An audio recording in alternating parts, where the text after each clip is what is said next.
جو مسلمان ہے اس کے لیے تو پھر معیار ہو گیا ہے کتاب و سنت. اس کسوٹی پر ہر چیز کو پرکھیے. اگر اس کے خلاف کوئی بات ذہن میں آ رہی ہے تو اسے وسوسہ شیطانی سمجھیے، لاہور پڑھیے، اس کو جھٹک دیجیے، اسے زبان پر بھی نہ لائیے. اس لیے کہ جب تک وسوسے کو آپ زبان پر لا کر بیان نہیں کرتے کوئی گرفت نہیں ہے. اس لیے کہ شیطان کو یہ اختیار اللہ نے دے رکھا ہے. الذی یوسوس فی صدور الناس، وسوسہ اندازی وہ کرتا ہے، لیکن یہ کہ آپ اس کے وسوسے کو قبول کرتے یا نہیں کرتے یہ آپ کا اختیار ہے. تو اس اعتبار سے وہ عقل جو فطرت سے آزاد ہو گئی ہو وہ در حقیقت گمراہی کی طرف تو لے کر جائے گی. مشتاق احمد صاحب ملازمت پیشہ ہیں. آپ کا سوال ہے کہ شرک کو چھوڑ کر میری ذات سے دانستہ یا غیر دانستہ لغزشیں ہوتی رہتی ہیں جس کا براہ راست فوری اثر میری روزی روٹی پر ہوتا ہے.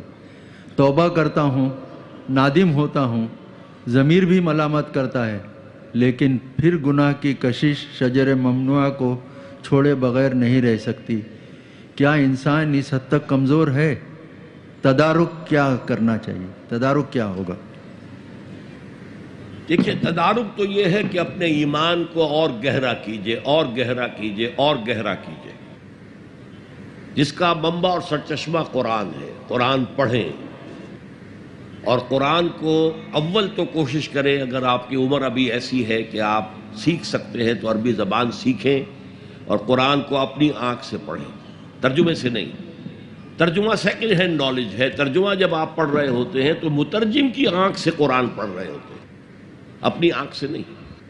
تو وہ سیکنڈ ہینڈ نالج ہے. وہ نالج دے سکتا ہے، انسپائر نہیں کر سکتا. ترجمہ کبھی انسپائر نہیں کرتا. تو ایمان جو پیدا ہوتا ہے وہ قرآن کو سمجھ کر پڑھنے سے ہے. اس ایمان کی کمزوری کی وجہ سے ایسا ہو جاتا. اچھا یہ بھی ہے کہ بعض طبائع جیسے کوئی جسمانی طور پر بہت قوی ہے، بعض جو کمزور ہیں پیدا ہی لاغر ہوتے ہیں اور پھر ساری عمر لاغر رہتے ہیں. ایسے ہی اندر سے انسان کے اندر جو قوت ارادی ہے وہ بھی بعض کی مضبوط ہوتی ہے، جو فیصلہ کر لیا ڈٹ گئے.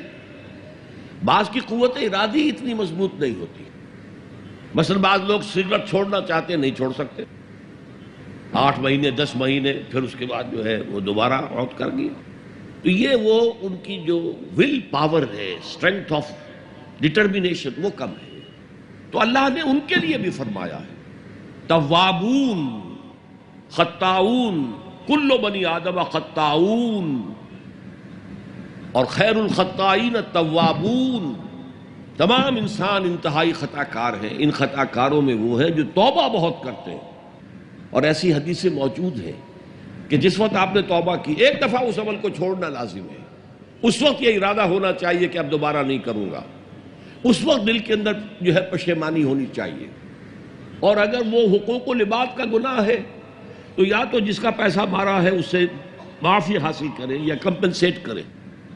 اس لیے کہ حقوق و لباد کے جو معاملات ہیں وہ اللہ معاف نہیں کرے گا. اپنے حقوق کو معاف کرنے میں وہ بہت سخی ہے. اس کے بعد آپ کچھ عرصے کے بعد پھر گناہ ہو گئے، پھر توبہ کریں. پھر گناہ ہو جائے پھر توبہ کریں. جڑے رہیں اللہ کے ساتھ.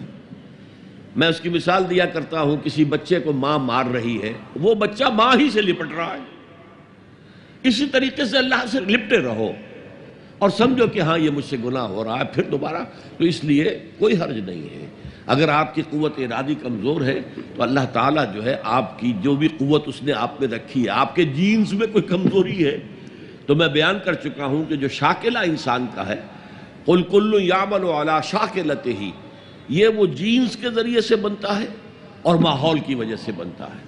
لہذا اس کے اندر اندر ہی آپ عمل کر سکتے ہیں. تو اللہ تعالیٰ جانتا ہے اور ہر ایک سے وہ اس کی وسعت کے مطابق حساب لے گا. لا يكلف الله نفسا الا وسعها.